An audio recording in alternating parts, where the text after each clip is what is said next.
Aleluia.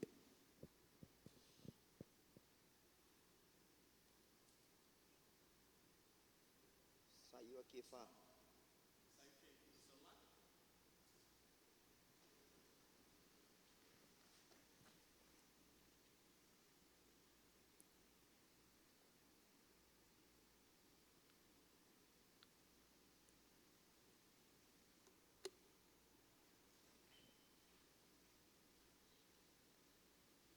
Graça e paz, povo de Deus, graças a Deus nós estamos mais uma vez na presença do Senhor, nos reunindo de casa em casa até a última casa.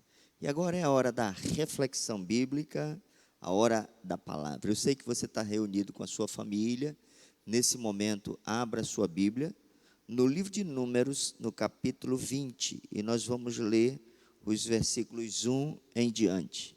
Se prepare. Chame a sua casa, chame seus filhos, esposas, e nós vamos ministrar a palavra deste dia em nossas casas, e será sempre assim, de casa em casa até a última casa. Diz assim a palavra de Deus: chegando os filhos de Israel, toda a congregação ao deserto de Zim, no mês primeiro, o povo ficou em Cádiz, e Miriam morreu ali, e ali foi sepultada, e não havia água para a congregação. Então se reuniram contra Moisés e contra Arão. E o povo contendeu com Moisés, dizendo: quem dera tivéssemos percebido quando pereceram nossos irmãos perante o Senhor. E por que trouxestes a congregação do Senhor a este deserto para que morramos aqui, nós e os nossos animais? E por que nos fizeste subir do Egito para nos trazer a este lugar mau?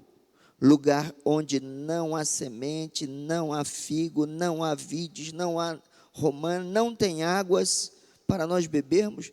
Então Moisés e Arão se foram de diante do povo à porta da tenda da congregação e se lançaram sobre os seus rostos.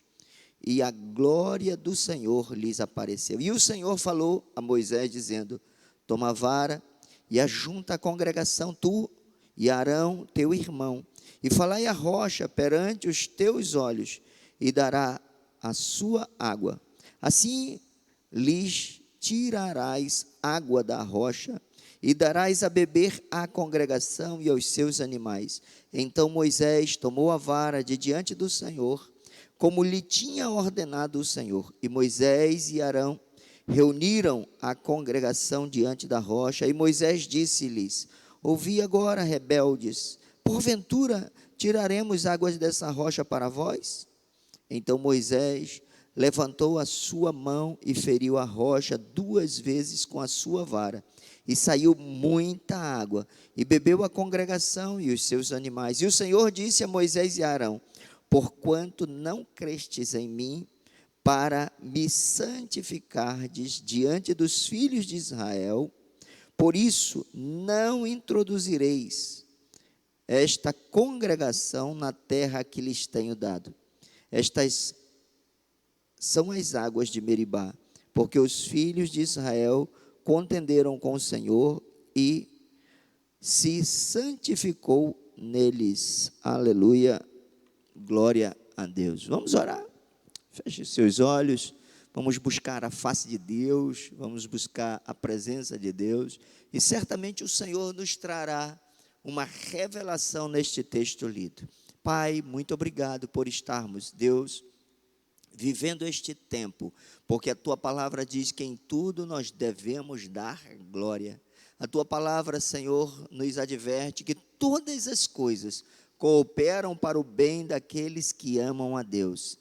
Ó Deus amado, nós confiamos na Tua palavra quando ela diz que esta leve e momentânea tribulação não vai se comparar com o peso de glória que o Senhor está preparando para o seu povo. Agora, nos dar, ó Deus, a revelação dos céus, para entendermos a Tua palavra, sermos edificados, direcionados, alimentarmos pelo Senhor. Muito obrigado, em nome de Jesus. Certamente, É um momento difícil para nós, que saudade dos irmãos. Já estou esperando o nosso retorno aqui na casa de Deus, porque a casa de Deus é também a nossa casa, a sua casa é a casa de Deus. Eu sei que tem sido dias difíceis, mas eu também tenho contado os dias para nos reunir e fazermos uma grande celebração com tudo aquilo que é muito próprio de Getsêmani, cheio de fogo, cheio de adoração, cheio de louvor, cheio de revelação. E o mais importante desse lugar é a sua presença com o seu amor e com a sua família. Por ora, vamos ficar desse jeito. Fique em casa com muita responsabilidade, ouvindo as recomendações das nossas autoridades e também fazendo todo o nível de profilaxia, de higienização, tendo todos os cuidados necessários. Será um tempo de espera, mas valerá esse tempo para nos rever. O texto que nós lemos é um texto muito interessante, porque ele tem um pano de fundo. Deus tirou o seu povo, por intermédio de Moisés, da escravidão egípcia. Eles estavam ali sofrendo, e diante daquela calamidade, daquela dor, eles clamaram a Deus. Olha como é muito importante nós termos a noção de que temos um Deus. E no dia da calamidade, no dia da dor, no dia da nossa dificuldade, quando todos os recursos nos esgotam, nós temos o Senhor. Então nós somos privilegiados. Imagina você e eu quando não temos nada. Quando você diz assim, eu não tenho nada, faltou tudo. Nós temos um Deus que é Senhor de todas as coisas. Ele é o Deus dos deuses, Senhor de todas as coisas, é uma fonte inesgotável. Então é impossível o cristão, um homem de Deus, aquele que tem visão espiritual, se lamentar dizendo que não tem nada, porque quando não temos nada, nós temos ao Senhor, o eterno Deus, como o Senhor da nossa vida. E Ele é o nosso pastor e nada vai nos faltar. Então esse povo, o povo hebreu, clamou por Deus, porque eles tinham um Deus. Tem muita gente querendo clamar a Deus sem ter um Deus. Então é preciso estabelecer uma aliança com o Senhor, porque no dia da angústia nós podemos recorrer ao Senhor das nossas vidas. Quando eles clamaram, eles fizeram uma oração de lamento. Eles falaram a Deus a sua situação. Nesses dias, como família, vamos colocar diante de Deus, vamos chorar se for possível, vamos nos ajoelhar. Eu tenho feito isso na minha casa, aqui neste altar, eu tenho me ajoelhado neste altar muitas vezes, eu tenho clamado a Deus, chorado, dito a Senhor, que o Senhor nos livre deste mal, que o Senhor evite a mortandade, que o Senhor proteja a nossa cidade, o nosso estado, a nossa nação e as nações. É um tempo de clamor. E nós sabemos que a Bíblia diz que os ouvidos do Senhor não estão fechados, e nem a mão dele está encolhida, para que não possa nos alcançar, nos favorecer, e nós temos a certeza de que Deus está nos ouvindo. Deus, depois que ouviu o clamor do povo, levantou um libertador, um homem chamado Moisés. Esse homem chamado Moisés compartilhou a sua ação missionária, a sua ação de libertação com o seu irmão chamado Arão. Então a missão deles era tirá-los do Egito e levá-los para uma terra boa. E foi feito assim. Deus se manifestou por intermédio de Moisés, e Moisés demonstrou o poder de Deus sobre a terra, e esse povo foi livre.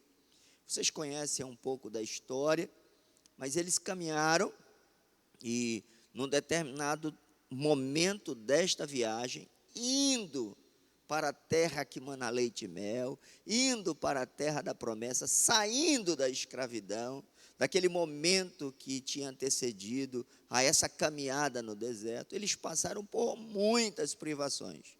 Escute, por favor, há uma palavra profética sobre as nossas vidas, que Deus está nos arrancando do nosso passado, arrancando desse momento tão difícil. Há pouco tempo atrás, nós vivemos no mundo inteiro uma crise financeira díspar, e o Senhor nos prometeu, eu vou tirar vocês disso, eu vou liberar vocês disso. O Brasil começou a entrar num crescimento, numa estabilização. Mas escute, tudo isso é propósito. O povo foi arrancado do deserto, tinha uma promessa para eles serem levados para a terra de Canaã, mas, por favor, meus irmãos, entendam que entre a terra da escravidão e a terra da bonança, a terra que mana leite e mel, tem um percurso. E nos percursos, nós vivemos várias fases. Entre as fases que nós vivemos, tem esse momento da escassez. E às vezes o povo não está preparado para viver as fases, viver o percurso. Ele quer somente sair de um lugar e de uma forma assim, num piscar de olhos, num estralar de dedos, já chegar no outro lado. Mas Deus está nos processando. No reino espiritual, tudo é um processo. E Deus trabalha assim com o seu povo, fazendo um processo, estabelecendo um processo. Eles caminharam e não se aperceberam que eles estavam no processo. De repente, no meio dessa caminhada, tiveram vários episódios, e agora eles tiveram um nevrálgico, um episódio que era muito intenso. Faltou água. Meribá, o lugar que não tinha água. Eles fizeram uma pausa ali para enterrar a Míriam. Ela foi enterrada neste lugar, e neste lugar não tinha água. Faltou água, entrou a escassez, entrou o momento da dificuldade. O que as pessoas comuns fazem? Elas geralmente, elas atribuem essa responsabilidade a alguém ou a algo. Eles se desequilibram. As pessoas começam a não perceber a situação e não buscar soluções. Elas se lamentam. E elas começaram a falar assim, de uma forma dura com Moisés. Moisés e Arão, por que vocês nos tiraram lá do deserto, lá do Egito? Foi para morrer nesse deserto. Que saudade do Egito. Que saudade daquele lugar. Você nos trouxe aqui para nos matar a todos, a nós, os nossos filhos, aos nossos bens. E certamente aquele líder ficou muito pressionado. Eu imagino um líder, no momento da dificuldade, quando os seus liderados se levantam de uma forma desmedida, desequilibrada, e se levantam não para resolver o problema, mas para buscar um responsável, para culpabilizar alguém. Você imagina, pensa aí, na figura de Moisés e Arão, duas pessoas, diante de uma multidão que clamava por água. E quando falta água, realmente a crise se estabelece. Não é somente adultos, nós temos crianças ali naquele quadro. Crianças que se lamentavam por não ter água, crianças que choravam, as mulheres que se levantavam. Imagina o caos. Diante de todo o caos, me impressiona a atitude de Moisés e Arão. Eles se afastaram um pouco daquele ambiente e se curvaram diante de Deus. Se debruçaram diante de Deus. É tempo de você, de eu, como sacerdote, você como sacerdote do seu lar, você como povo de Deus, não ficar envolvido nessa atmosfera de guerra, de caos, de destruição, de miséria, de ruína e de pobreza. Ficar envolvido pelos profetas do caos, da destruição. Seria de bom tom nós nos retirarmos por um pouco e nos debruçarmos diante de Deus, curvarmos a nossa fronte e buscarmos a face do Senhor. Foi isso que eles fizeram, e o Senhor respondeu rapidamente a eles, e deu uma estratégia espiritual. Estratégia espiritual nunca vai ser entendido pelo reino natural, porque as coisas espirituais, sobrenaturais, são loucuras para o homem natural. Deus falou a Moisés e Arão: pega um cajado e você vai se dirigir àquela rocha, você vai falar à rocha e a rocha vai dar água.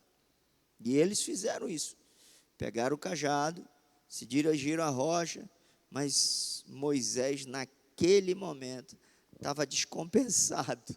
Moisés estava pressionado, e eu posso entender. Estava pressionado, ele estava tendo que dar solução, e ele foi precipitado, deixou aflorar uma irazinha, deixou aflorar um descontrole emocional. Ele deixou aflorar a sua humanidade. Ei, é compreensível, mas escute, tem atitudes nossas que podem até ser compreensíveis, mas trazem a nós uma colheita que nós não queremos. Então esse tempo é um tempo de ouvir a voz de Deus, mas ficarmos em sintonia com o Senhor e ouvirmos o que diz Gálatas sobre o que é o fruto do Espírito. E o fruto do Espírito é domínio próprio. Em todos os momentos, diante de toda a pressão, você precisa manter-se equilibrado.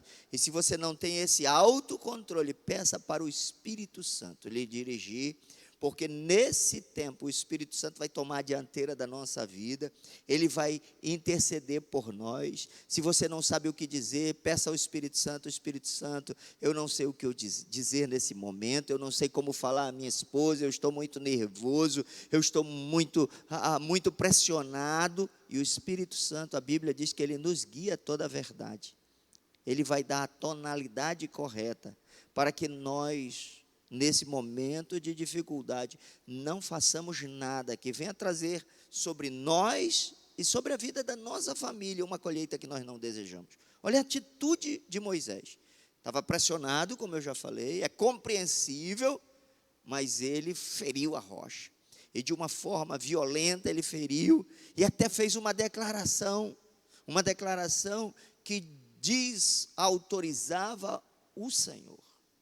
Mostrava que aquele Deus, que era o seu Deus, poderia naquele momento não auxiliá-los. Mostrou uma falta de fé e confiança em Deus. O que ocorreu? Ele feriu a rocha deu água. Todos foram alimentados, todos beberam água, eles saíram daquela dificuldade, porque Deus sempre dá uma direção. Deus sempre dá uma direção. Escute, sempre há uma solução espiritual. O sobrenatural vai se manifestar nesses dias. Eu tenho certeza disso. Eu tenho absoluta certeza nisso. Parece um pouco de conformismo, de falta de ação. Não pense assim. Nós sabemos o que estamos dizendo, nós confiamos em Deus, conhecemos a Deus e sabemos que Ele vai dar uma direção nesses dias. E Ele vai fazer, como diz na sua palavra, muito mais do que tudo que nós possamos pedir ou imaginar. Esse tempo não vai nos roubar, ele não vai nos subtrair. Quando esse tempo passar, nós vamos estar crescidos em tudo, porque tem uma promessa dele sobre as nossas vidas, sobre o Brasil, que nós viveríamos um tempo de aceleração, um tempo de rompimento, aonde em 2 anos nós conquistaríamos aquilo que levaria 10 anos de trabalho muito forçado para conquistar. Há ameaças, há sinais de que não, mas é assim mesmo. O reino físico, ele se contrapõe ao reino espiritual, e a fé é o firme fundamento das coisas que se esperam, é convicção de fatos que se não veem, mesmo que você não veja, continue crendo. Moisés teria que continuar crendo. O Senhor disse, ele dará água da rocha, e assim foi feito. A água brotou da rocha, todos foram alimentados, mas pela desobediência e o destempero de Moisés, ele não pôde entrar na terra prometida, ficou do lado de fora. Então, queridos, fica uma grande lição para esse momento. O momento é muito difícil, mas continuemos crendo no Senhor e fazendo exatamente aquilo que Ele está nos recomendando, porque fazendo assim, nós não morreremos na escassez, nós não morreremos no vírus, nós não morreremos, antes viveremos e contaremos a maravilha do Senhor. Eu abençoo você, a sua casa e toda a família. Que venha um tempo de bênção sobre a sua vida, em nome de Jesus. Obrigado por todos que estão junto conosco. Obrigado quem está mandando aqui os seus recados, as suas comunicações de todos os lugares, os nossos irmãos lá de Iranduba. Glória a Deus, irmãos de Iranduba, amamos os irmãos, né? Estamos aí esperando que essa quarentena passe para estarmos aí na igreja louvando e adorando a vocês, tomando aquele açaí junto com os irmãos. Lá tem um negócio, lá tem um filé de bodó. Bodó é bom de qualquer jeito. Você imagina o filé. Se você não conhece filé de bodó, na próxima vez que eu estiver em Iranduba, vá comigo e você vai experimentar. Barcelos, pastor Jânio, glória a Deus, Deus abençoe sua vida, orando por essa família linda que você tem aí em Barcelos, que a construção deu uma guinada, uma avançada. São Gabriel da Cachoeira, perto de Deus. Que Deus abençoe o nosso povo em São Gabriel da Cachoeira, Portugal, Estados Unidos, Natal, nos bairros daqui de Manaus aí. Eita! Compensa, povo da Compensa, dá um grande abraço. Manoa está a nossa igreja com o pastor Paulo, pastor Elaine, que Deus os abençoe de uma forma rica e abundante, abençoe sua família, Rodrigo, Micaela, todos os seus, que vocês nesses dias tenham dias maravilhosos na presença do Senhor. Bem, outra hora, a gente está vendo aqui muitos recados, a gente responde, mas por hora, deixa eu orar com vocês. Feche seus olhos, põe a mão no seu coração. Senhor Jesus, nesse momento tão difícil, nós entendemos que o Senhor tem um projeto para as nossas vidas. E o Senhor veio à terra para entregar a sua vida por nós. Nessa noite nós te recebemos como Senhor e Salvador da nossa vida. Dedicamos a nossa vida para te servir todos os dias, em nome de Jesus. Se você fez essa oração de confissão, se você quer receber a Jesus como seu Salvador, aí na sua casa, diante do seu líder, seu pai, sacerdote, diga a ele, olha, estou recebendo a Jesus. Se você é esposo, diga para sua esposa, para seus filhos, estou recebendo a Jesus como Senhor e Salvador. E assim que nós formos liberados para termos o culto aqui na igreja, que é a casa de Deus, que é a sua casa, você vai vir e nós vamos reconhecer a decisão que você fez no seu lar e nós vamos contemplar os milagres de salvação que Deus está fazendo. Deixa eu fazer uma oração também repreendendo todo nível de enfermidade na sua casa e todo nível de falta de provisão. Pai, em nome de Jesus, aonde houver um enfermo, a tua palavra diz que o Senhor levou sobre si as nossas dores e as nossas enfermidades. O castigo que nos traz a paz estava sobre o Senhor, e pelas tuas pisaduras nós já fomos sarados. Declaro então uma saúde, ó Deus amado, completa nesta casa, nesta família. Se há alguém enfermo, agora mesmo, Senhor, que o bálsamo do eterno Deus passe curando. E eu te peço que os teus anjos protetores guardem essa casa para que nenhuma enfermidade toque nesta família. Declaro, Senhor, a sobrevivência não. Eu declaro a ó Deus amado, abundância sobre a vida deles. Que os céus os alimente, em nome de Jesus. Graça e paz, amamos vocês. Estamos aí com muita, muita, muita saudade. Deus abençoe.